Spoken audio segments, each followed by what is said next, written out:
प्रणाम गुरुदेव। इसी वक्त कह रहे हैं, होकर नहीं, उनका एक बच्चा ही चला जाएगा, मर जाएगा। मेरा नाम शमशेर सिंह है जी। पैतृक गांव सिलानी, जिला झज्जर, हरियाणा से। मुझे दिल्ली में गवर्नमेंट सर्विस करता हूं साहब, और दिल्ली में रहता हूं फिलहाल जी। 2 बेटे हैं गुरुजी। छोटे वाले को उम्र के लिहाज से सरकारी नौकरी नहीं लग रही, काफ़ी बार ट्राई कर लिया जी। बड़े वाले को जैसे तैसे नौकरी दिलवाई थी जी, शादी कर दी। 6 महीने नहीं रही बहू चली गई। और अपने घर जाके पोते को जन्म दे दिया जी। 2 साल का पोता हो लिया गुरुजी, वो वहीं है, आने जाने का कोई नाम नहीं। अपनी जरा बहू को आंख बंद करके देखिए, अपनी बहू को आंख बंद करके देखिए। ओम।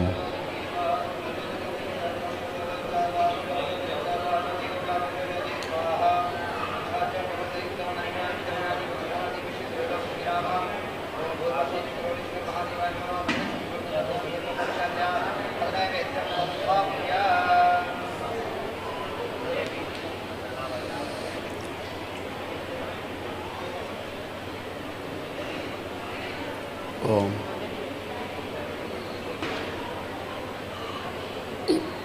आँख खोल लीजिए।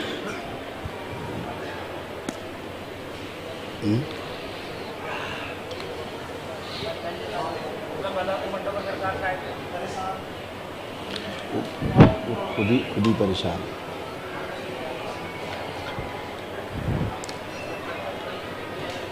बोल सकता हूँ गुरुजी आगे?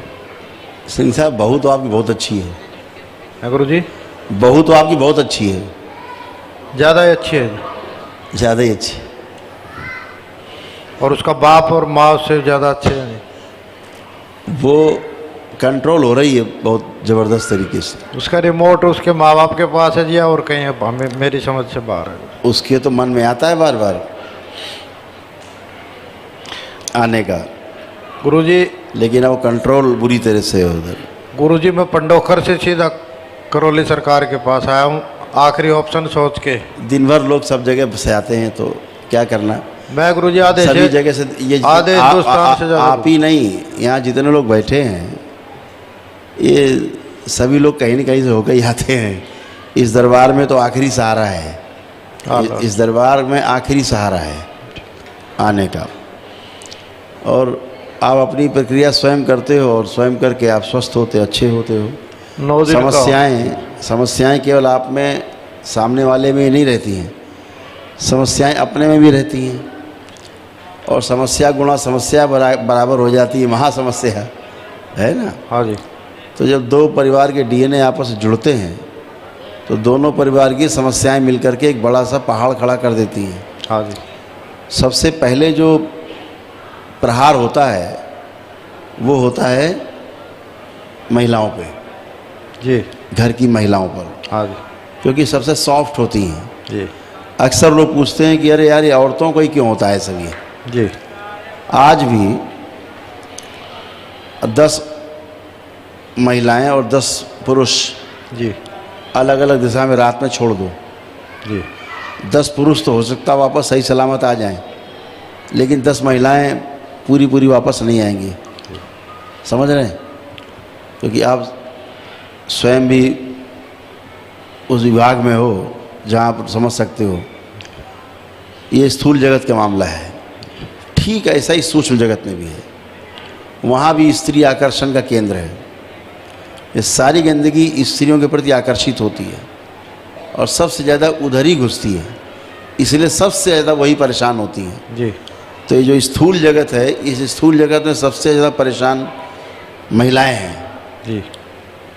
शरीर में रह करके भी। जी। ऐसे सूक्ष्म जगत में भी सब ऐसे ही चलता रहता है ना? जी।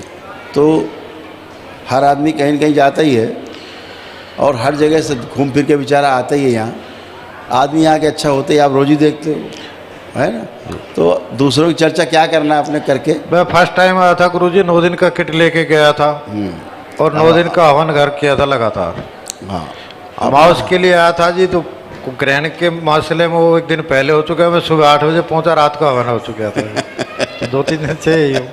अच्छा, ब्लैक मैजिक करवाना था गुरुजी, एक एक मेंबर को मैं ला नहीं सकता क्योंकि दोनों बच्चे मेरे आउट ऑफ कंट्रोल है। घरवाली है वो पेंडुलम है, कभी इधर कभी उधर, कभी हाँ या कभी ना। हाँ तो मैंने गुरुजी आपसे विनती की है मेरी थोड़ी व्यवस्था करा दें, वनडे प्रक्रिया, ताकि मेरा जीवन सफल हो जाए आपके चरणों में बैठ के। हाँ, वनडे वाले में ये होता है कि सबको लाना नहीं पड़ता है, जी सबको ला करके ब्लैक मैजिक और सबको ला करके स्मृति चिकित्सा ये नहीं करनी पड़ती। उसमें एक ही आदमी कर लेता है कि संकल्प करके सबका हो जाता है। दूसरा गुरुजी, पिछले कई सालों से लोग भी हंसेंगे, ऐसे ऐसे तांत्रिक ऐसे ऐसे वैद्य मिले, उन्होंने 3 बार 3 शमशान घाट पुजवा दिए मुझे, एक हरियाणा में, एक दिल्ली में, एक हरिद्वार में। एक हफ्ता रात को शमशान घाट में बैठाए रखा है जी अकेले कोई। सिख साहब मैं बताऊँ आपको, इस दरबार का अनुसंधान है कि कोई भूत प्रेत ऐसी कोई चीज़ नहीं होती, समझ गए आप, जो आपको खा जाए और मार डाले। ये सब बकवास, कोरी बकवास है। इस जगत में ईश्वर की सत्ता है, 2 सत्ताएं हैं, देव सत्ता और आसुरी सत्ता, 2 ही है जी। बाकी तो सब बहानेबाजी है, सब आगे पीछे वाले हैं। अब समस्या ये है कि हम कैसे हैं ये डिपेंड करता है। समस्या अपने से शुरू होती है जी। और अपने से ही समाधान मिलता है, बाहर कुछ भी नहीं है। ये शरीर इतना करामाती है, सारी सत्ता इसी में है, सत्ता के हर सत्ता के अंश इसी में है, जी गुरुजी। समझ रहे हैं ना। हाँ जी। जैसे कि आपके डिपार्टमेंट से मान लीजिए एक सिपाही यहाँ पे आप बैठ करके बाहर और पहरा दे रहा है, जी। पहरे पे है, इसका मतलब समझो कि पूरे प्रदेश की पुलिस पहरे पे है जी। क्योंकि वो उनका धारक वाहक है, जी। उनका अंश है एक कांस्टेबल। जी। तो ये मत कोई सोचे कि एक कांस्टेबल है केवल, जी। पूरा तंत्र बैठा है समझो। ठीक बात है। तो कोई गड़बड़ होगी तो पूरा तंत्र सक्रिय होगा उसके पीछे। जी। ऐसे ही हर एक व्यवस्था का अंश इस मानव शरीर में है। जी।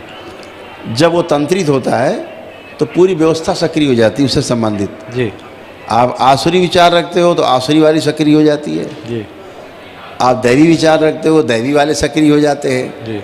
जैसा भी आप सोचते हो वो पूरा तंत्र सक्रिय हो जाता है, तंत्रित होता है ना। जी।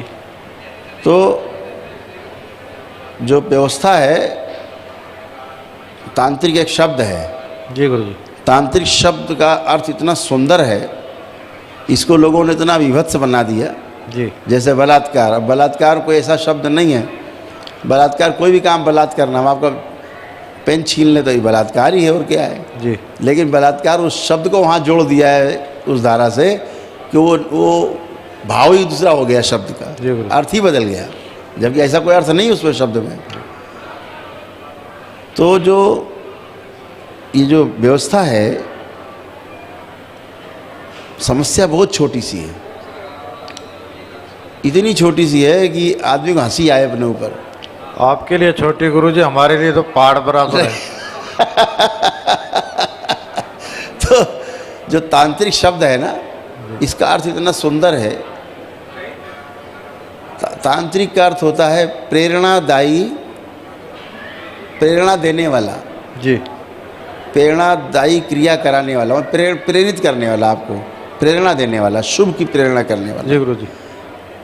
तंत्र मतलब व्यवस्था, व्यवस्था के अर्थ में आपको प्रेरणा देने वाला व्यक्ति, उसे कहा गया तांत्रिक।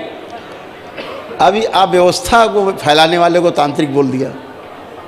गुरुजी 40 दिन एक ने प्रेत सिद्धि करवा दी, पूरी रात बैठा के। एक फक्कड़ बाबा जी के फंस गया, उसने 40 दिन मेरे से बगला मुखी जाप करवा दिया, उसका दशांश हवन तर्पण करवा दिया जी। लिखने लग जाऊँ कागज भर जाएगा महाराज। आदमी करे क्या? अच्छा 35-40 लाख रुपया लगा चुके बाबा जी, मैंने धक्का खा के JNK से लेकर बम्बई तक, कलकत्ता तक घूमे आज, गुवाहाटी, आसाम, माता कामाख्या देवी तक भी। सही होना जाना कुछ नहीं। उल्टा क्या है गुरुजी, शरीर में इतनी जबरदस्त हुंकार मारती है, आज तक ना तो वो किसी के समझ में आई, ना किसी से रोकी गई। मैं कहता हूँ अच्छी है तो इससे फायदा कराओ, मेरे घर में नुकसान हो रहा है, बुरी है तो हटाओ। ना तो किसी से हटाने बस की, ना किसी के ये बताने बस की बीमारी क्या है गुरुजी। वो इसलिए नहीं हटा सकते कि समस्या ही नहीं दिख रही है उनको। जी गुरुजी। तो जब समस्या नहीं दिख रही तो समाधान कैसे होगा? जी। पहले तो समस्या दिखे ना। हाँ जी। तो जब समस्या नहीं दिख रही है तो कैसे उसका हल निकलेगा? तो ये ढिंडोरा पीटने वाले मैं देखता हूँ, अब मैं तो ज़्यादा समय रहता नहीं है। जी गुरु जी। बच्चे लोग ये दिखाते रहते दरबार के सब कि देखो ये एक वीडियो ऐसा हो रहा है, एक ऐसे कर रहा है। तो कभी कभी ये भी डरते हमको दिखाते नहीं है लोग, कभी कभी 2-4 महीने में दिखा देते देखो ऐसा हो रहा है। मैं देखता हूँ तो बड़ी अंदर से सहानुभूति होती है, उन लोगों के प्रति सहानुभूति होती है जो लोग ऐसी जगह जा रहे हैं, फंस रहे हैं, और ये निठल्ले कुछ भी नहीं जानते। आदमी तो अपनी पीड़ा में गया है, वो तो बेचारा भटक रहा है जी। वो तो ढूंढ रहा है, हर जगह जाने को तैयार है। मैंने तो देखा है लोग धर्म बदलने तक को तैयार हैं कि हम ठीक हो जाएं। ठीक बात है। ये भी मैंने देखा है, यहाँ जी, लोग आए जी। फिर हमने वापस उनके धर्म परिवर्तन कराए। जी। कोई क्रिश्चियन हो गया तो कोई मुस्लिम हो गया। जी। इस दरबार ने, चूँकि हम ज़्यादा उसमें पढ़ते नहीं है कि उसका आपस में कोई वो हो अल्लाह हो, जी। ये सब काम तो हम चुपचाप करा देते हैं जी गुरु कि जी। फिर से हिंदू वापस। वो बोले हम अच्छे हो जाएं गुरुदेव, हमने अच्छे तो हो ही, तुम खराब कब थे? जी गुरु जी। खराब तो हो गए जहाँ जहाँ गए तुम, ठीक बात है। अच्छे तो पहले तुम थे, पूजा पाठ करके ईश्वर के अच्छे हो सकते थे। अपने आप को त्रिकालदर्शी बताने वाला गुरु जी कहता है कि शक्ति आती है ओंकारवती को, उसके सामने ही उस चीज ने ओंकार भर दी। उसी वक्त लिख दिया जी, शक्ति आती है ओंकार भरती है। मैं कहा जी ये शक्ति कौन सी है तो बता दो। 3 दिन एक ही पर 31,000 रुपये की पर्ची पे गुरु जी सुबह शाम 3 टाइम उस आदमी ने आमना सामना कर लिया, लेकिन तोड़ नहीं हुआ। लास्ट में मेरे को कह दिया 1 साल का टाइम। मैं कहा जी 1 साल में तो मेरा परिवार ही खत्म हो जाएगा, मैं क्या करूँगा यहाँ बैठ के। मैंने ये बोल दिया जी कर्जा हो रहा और कर लूँगा, लेकिन महीना 2 महीना टाइम रख ले, 1 साल की वेटिंग में तो भाई नहीं बात बनेगी। आप देखिए ये दरबार की व्यवस्था है भगवान भोलेनाथ की, माता कामाख्या की। ये दरबार ने सब व्यवस्था बनाई कि भाई चाहो तो नमन करके ठीक हो जाओ, बगैर रुपया पैसा खर्चा किए। भाई बहुत लोग होते, नहीं होता उनके पास, तो अपना प्रार्थना पूजा करके अच्छे हो जाओ, है ना। नहीं होते तो नौन करके ठीक हो जाओ, नहीं होते तो 1 दिन में ठीक हो जाओ। एक ही दिन में अपना चिकित्सा की और सब काम खत्म किया, गंदगी खत्म हो गई, सब वैसे ठीक हो जाओ। वो तो ईश्वरी व्यवस्था है, ईश्वर की व्यवस्था है।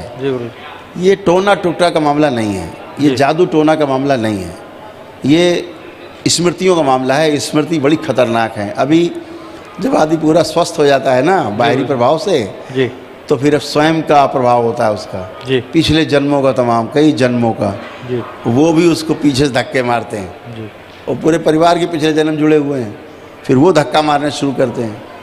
तो दरबार एक सर्वतोमुखी समाधान की ओर ले जाता है आपको कि मतलब हर जगह से समाधान आपका हो ताकि आपको कहीं परेशानी ना हो। तो अभी तो बेचारे समस्या ही नहीं समझ पा रहे हैं ना, ये बैठ के ये तो बस मदारीगिरी कर रहे हैं बैठ के, जादूगिरी।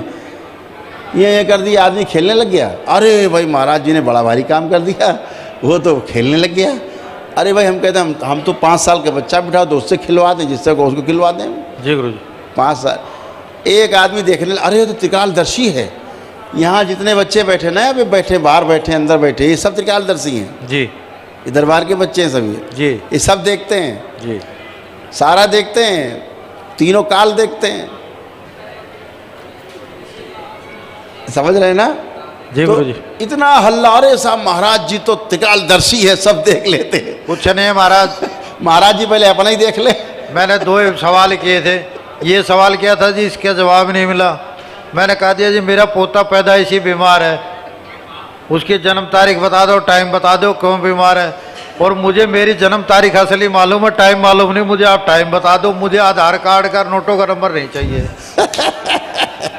अच्छा हम सिंह साहब, हम आपको अगर आपका नाम बता भी दें क्या होगा उसको? उससे क्या हल होने वाला? हम पिता का नाम बता दें, बाबा का बता दें, आपके नोट का नंबर बता दें, आपके कितने पैसे जेब में पड़े बता दें, इससे आपको कुछ भला हो रहा है? गुरुजी छोटे लड़के का नाम लिख के एक ले दिया, उस पर पितर प्रेत बाधा है। वो मेरा लड़का तो पितर प्रेत बाधा पहले मेरे पे होगी, मैं तो तेरे सामने बैठा हूँ, उसको इतने घर की भी बता दी कि उसके ऊपर है। तो ये कुछ लॉजिक जमा नहीं। गली गली में हाल यही हो गया है। अब तो मैं इसीलिए इन लोगों को नाम नहीं लेता किसी का, इसलिए जी जी कि इनका नाम बढ़ेगा जी, इनके नाम ही नहीं लेना है। ठीक बात है, किसी के नाम नहीं लेना अपने को जी गुरु जी। अपने को तो एक काम करना है कि जो व्यक्ति सामने आया ये 100% अच्छा होना चाहिए, जी बस इतनी बात है। बाढ़ में गई दुनिया, बहुत बढ़िया जी। आप अच्छे हो गए, दुनिया अच्छी है। गुरु जी दिन में 15 चाय 50 बीड़ी पीता हूँ, एक तो ठीक करके बेच दो। ये बीड़ी से तो इतना तंग हूँ, जो ड्राइवर मेरा होता है वो भी परेशान हो जाता है, कोई नहीं, और मैं खुद दुखी हूँ जी इस चीज से। ये सब छूट जाएगी। जैसे प्रक्रिया करके मेरे सामने आप आएंगे जी आप बीड़ी कभी हाथ भी नहीं लगाएंगे जी गुरु जी। क्योंकि आप बीड़ी पीते ही नहीं हैं। जी बंडल जी हमारा जी। क्योंकि आप नहीं पीते हैं ना, इसलिए हम कह रहे हैं, वो दूसरे से का मामला है। रोटी मिले ना मिले जी, 15-20 चाय हो जाए, 2 बंडल मिलने चाहिए, बस चलते रहेंगे चाहे 3 दिन हो जाओ। तो सब अच्छी हो जाएंगे सिंह साहब। आप प्रक्रिया अपनी अपनाइए, करिए और सब अच्छी हो। आशीर्वाद दो गुरु जी। माओ से पहले मेरे को 3-4 दिन पहले बुला लो और माओ तक ठीक है, हवन में शामिल करके मेरी समस्या निदान कर दो। ठीक है, बिल्कुल बिल्कुल। मैं तो आप आइएगा। लिख के लाया था गुरु जी आप तक भेजने के लिए, सारी समस्या जो इनसे दुखी कोई हूँ। जरूरत नहीं है, समस्या दरबार पढ़ लेता, दरबार ही खत्म कर देता है। जी गुरु जी। जो आपके मन में है, दरबार आपका मन पड़ता है, समस्याओं का हल, समस्या समाप्त। 1-2 से हवन के लिए गुरु जी मैं आपसे अर्जी लगा रहा हूँ, मेरा करवा दो, ठीक, मुझे आशीर्वाद दे दो। ठीक है, करवा देंगे, कर लीजिए। चरण वंदना गुरु जी, करवा कोटि कोटि ठीक, खुश रहिए, खूब खुश रहिए। राधा रमण हरि ओम।